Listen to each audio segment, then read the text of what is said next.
PCOD, as the name suggests, polycystic ovarian disease. సో ఈ polycystic ovarian డిజీజ్లో what is the common things that we see? Main ఉంటుంది, వాళ్ళకి cycles irregular ఉంటుంది.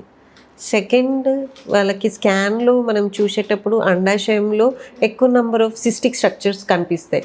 So those are nothing but the eggs, but they are more in number.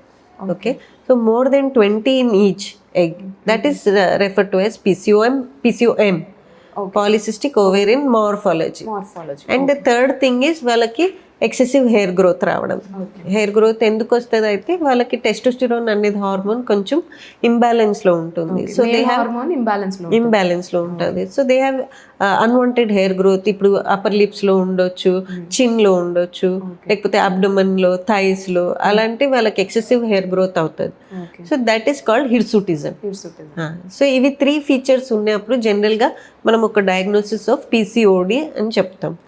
Okay, and చాలా మందికి neck around ఏరియాలో blackish రావడం, under arms ఏరియాలో blackish రావడం, this is the features of insulin resistance.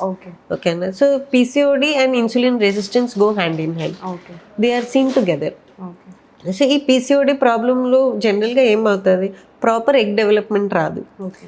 జనరల్గా పీరియడ్ వచ్చిన తర్వాత ఒక ఎగ్ సెలెక్ట్ అవ్వాలి, విదిన్ 10 to 14 days డెవలప్ అవ్వాలి, రిలీజ్ అవ్వాలి.